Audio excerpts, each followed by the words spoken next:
Shalom saudara-saudari, berjumpa lagi di program ini, Panggilan Iman.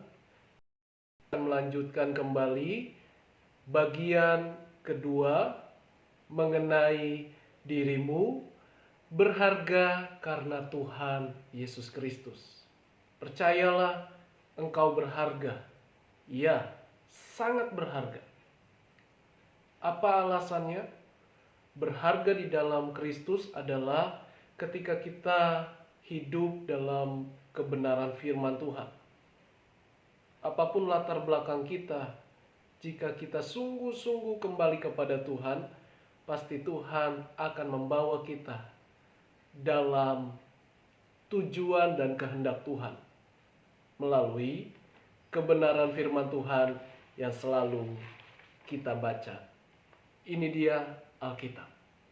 Saudara, masih seputar Amsal pasal 19. Tetapi sebelum kita mendengarkan kebenaran firman Tuhan, mari terlebih dahulu sama-sama kita berdoa. Haleluya. Tuhan Yesus, terima kasih kami datang kembali merendahkan diri hati kami di hadapan-Mu. Kami perlu hikmat-Mu ya Roh Kudus. Ajari kami. Terima kasih Tuhan, Engkau membuat hidup kami berharga.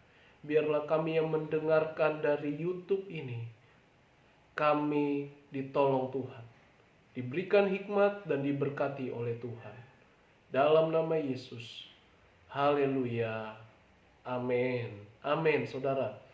Mari kita buka Alkitab kita, atau saudara bisa menyimaknya dalam kitab Amsal pasal ke-19, ayat yang ke-6 sampai ayat yang ke-10, 5 ayat saja. Bagian kedua. Ayat 6. Banyak orang yang mengambil hati orang dermawan, setiap orang bersahabat dengan si pemberi.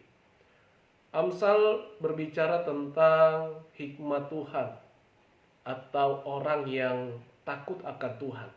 Seperti seorang raja yang bernama Salomo, kaya dengan hikmat Tuhan dan juga kaya dalam kerajaannya. Dan saudara, itulah rahasia dari seorang raja yang memegang teguh tentang Taurat Tuhan. Memang dia ada kesalahan pada masa hidupnya, memiliki 1000 istrinya. Tentu kita tidak ikuti hal itu. Tetapi ada hal-hal baik di dalam perjalanan atau kisah kehidupan Raja Salomo yang perlu kita ikuti, teladani. Dan ayat yang ke-6 dikatakan banyak orang yang mengambil hati orang dermawan. Saudara, dalam pengertian orang yang dermawan itu adalah orang yang rela berkorban di jalannya Allah atau di jalan Tuhan dengan harta atau seluruh segenap kehidupan kita, yaitu jiwa dan raga. Wujudnya adalah uluran tangan saudara atau sedekahnya saudara. Arti sederhananya adalah hati yang tulus, yang murni, yang ikhlas untuk menolong orang-orang, yang dermawan. Dan setiap orang bersahabat dengan si pemberi. Kalau orang yang suka menabur, suka memberi, pasti banyak dekatin orang. Maksudnya orang-orang banyak yang mendekat. Karena orang tersebut adalah memiliki hati yang berbelas kasihan. Seperti teladan yang sempurna Yesus Kristus. Jadi saudara, mari yuk kita harus lakukan hal ini dengan tulus, ikhlas, dan Tuhan yang membalaskan semuanya itu. Ayat 7, orang miskin dibenci oleh semua saudaranya. Apalagi sahabat-sahabatnya, mereka menjauhi dia. Ia mengejar mereka, memanggil mereka, tetapi mereka tidak ada lagi. Orang miskin dibenci oleh semua saudaranya. Ya, itulah manusia. Selalu melihat atau memandang rupa, memandang harta, memandang kepemilikan. Ada apa ya dengan dia? Tetapi kalau orang miskin, dijauhinya. Bahkan orang miskin pun membutuhkan belas kasihan atau membutuhkan pertolongan atau membutuhkan bantuan yang saya pikir tidak terlalu besar, tetapi banyak orang yang tidak peduli. Dikatakan tadi, apalagi sahabat-sahabatnya, mereka menjauhi dia. Ia mengejar mereka, memanggil mereka, tetapi mereka tidak ada lagi. Tidak ada yang menolong. Nah, saudara, penting sekali kita sebagai orang percaya, mari kita mengasihi, terlebih bagi mereka yang dalam keadaan sulit. Ada kalanya kita menolong dengan doa. Ada kalanya kita juga menolong dengan memberi apa yang kita bisa beri. Tidak perlu dipaksa, tidak perlu dalam jumlah yang besar, tidak harus. Tetapi dengan hati yang tulus. Dan Tuhan pasti membalas semua apa yang kau tabur. Percayalah, saya pun sudah pernah mengalaminya. Dan saya akan belajar terus-menerus dalam hal ini. Memberi dengan ketulusan. Apa yang saya bisa lakukan, maka saya akan korbankan atau saya akan tabur. Dan saya percaya tidak ada yang sia-sia. Inti dari hal ini adalah jangan kikir. Jangan memiliki hati yang pelit. Karena Bapa di sorga adalah murah hati. Dan kemurahannya diberikan kepada dia yang melakukan dengan hati yang berbelas kasih. Yang berkemurahan hati kepada orang lain. Mari kita lakukan hal ini. Ayat 8, siapa memperoleh akal budi, mengasihi dirinya. Siapa berpegang pada pengertian, mendapat kebahagiaan. Akal budi adalah smart, cerdas, bijaksana. Itu yang dimaksud atau dalam pengertian akal budi. Jadi tidak hanya pintar saja, tetapi smart, cerdas dalam segala situasi, dalam segala keadaan atau kondisi. Dia bisa memberikan solusi yang tepat, yang bijak. Tidak sembarang, tidak asal-asal. Nah, saudara, siapa yang berpegang pada pengertian atau hikmat Tuhan? Kalau kita baca Alkitab, sebelumnya kita berdoa, minta hikmat Tuhan. Seperti saya membagikan kebenaran firman Tuhan, saya mohon hikmat Tuhan. Dan saya renungkan, bahkan saya harus lakukan terlebih dahulu. Supaya firman itu menjadi kesaksian. Dan kesaksian saya disertai dengan firman Tuhan. Kesaksian yang hidup. Dan nama Tuhan yang dimuliakan. Bukan diri saya. Saya hanya alat. Dan saya hanyalah pribadi yang mengalami kasih Tuhan. Seperti Raja Salomo. Salomo yang kaya dengan hikmatnya Tuhan. Pengetahuan atau hukum Taurat, firman-Nya. Percayalah saudara, firman Tuhan itu pelita bagi kakimu, terang bagi jalanmu.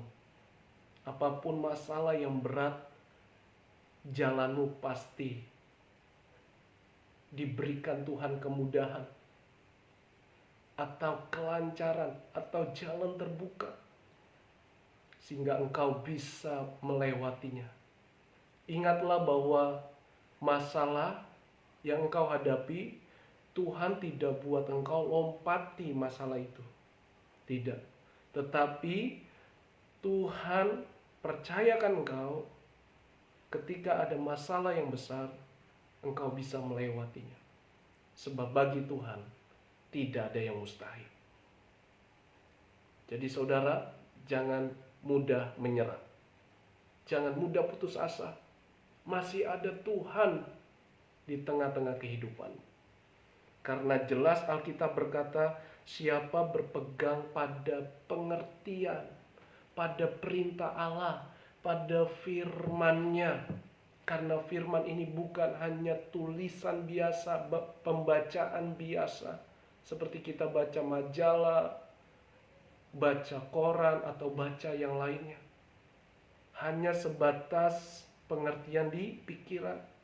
Tetapi kalau firman Tuhan itu berkuasa dalam hidup saudara, bahkan sampai engkau meninggal dunia, dan tidak sia-sia, bahkan anak cucumu kelak nanti akan menjadi orang-orang yang hebat, orang-orang yang dipakai Tuhan luar biasa, yang punya hikmat, kebijaksanaan. Dan ayat yang ke-8 dikatakan, berpegang pada pengertian mendapat kebahagiaan. Ingatlah saudara, kita berharga bukan soal harta, uang, jabatan, atau kekuasaan. Itu hanya bicara di hal-hal dunia. Tetapi kebahagiaan kita adalah ketika kita di dalam Kristus. Kita melayani Dia, kita mendahulukan Tuhan di atas segalanya. Kita libatkan Tuhan. Ikut Tuhan memang tidak mulus, ikut Tuhan banyak tantangan. Betul saudara, ikut Tuhan tidak mudah juga, karena daging ini selalu menolak keinginan Tuhan. Tetapi kalau kita menuruti, setidaknya kita mau menuruti, maka Tuhan akan memberkati kita, sehingga kita mengalami kebahagiaan. Ingat, engkau berharga. Sekalipun engkau mengalami berbagai kegagalan, tapi ujungnya Tuhan pasti bertindak.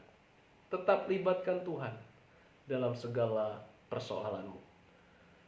Ayat 9, saksi dusta atau saksi bohong tidak akan luput dari hukuman. Orang yang menyembur-nyemburkan kebohongan akan binasa. Orang yang memperkatakan kebohongan dari hatinya terus-menerus, yang memfitnah orang, menuduh orang yang sebenarnya orang itu tidak melakukan, ditambah-tambahkan. Saudara ingat, siapa yang menjadi saksi dusta, berbohong, membela kebohongan, membela dosa, kena hukuman. Pasti kena hukuman. Dan orang yang berbohong tentu disukai oleh setan. Tapi orang yang jujur atau apa adanya, Tuhan suka. Kalau udah Tuhan suka, apa sih yang Tuhan tidak kasih buat saudara? Bahkan apa yang tidak kita pikirkan, tidak terbetik di hati kita, Tuhan sediakan. Masa depan kita, pengharapan kita, Tuhan sediakan. Dan ayat 10, kemewahan tidak layak bagi orang bebal, apalagi bagi seorang budak memerintah pembesar. Kemewahan tidak layak bagi orang bebal. Orang bebal artinya keras hati, tidak mau ditegur, tidak mau diingatkan kalau dia salah, merasa dirinya lebih hebat dari orang lain tanpa dasar kebenaran firman, tidak ada penundukan, tidak ada kerendahan hati, maka Tuhan bilang apa? Kemewahan tidak akan dinikmati. Kemewahan tidak hanya bicara banyaknya harta ya saudara, tetapi kemewahan di sini kita bisa menikmati dengan cuma-cuma pemberian Tuhan, tanpa kita kerja keras atau usaha keras. Karena berkat Tuhanlah yang menjadikan kita kaya.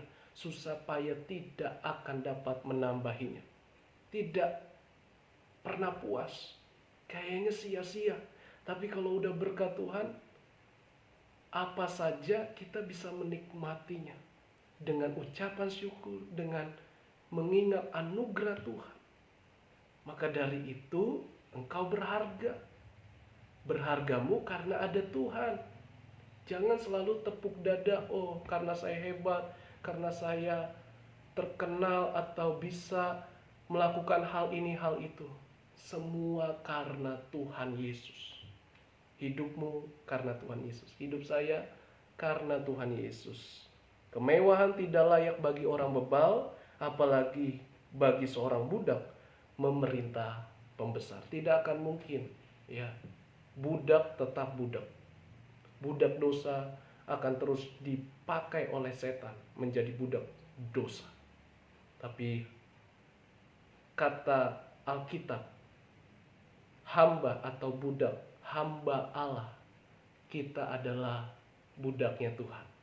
Kalau budaknya Tuhan saja, kita menikmati anugerah Tuhan. Tetapi tidak hanya di situ. Itu menunjukkan hati hamba. Tapi status kita adalah anak Tuhan, anak raja, bukan budak lagi. Budak menunjukkan hati kita harus hati hamba, rendah hati. Itu saja yang saya bagikan. Saya berdoa, saudara berharga di mata Tuhan. Dan saya akhiri dengan doa. Mari kita berdoa. Terima kasih Roh Kudus buat firman-Mu. Menguatkan kami bahwa diri kami berharga bukan soal harta, uang, kedudukan, kekuasaan, melainkan karena ada Tuhan yang mengasihi kami. Dan kami sadar hidup kami semua karena anugerah Tuhan.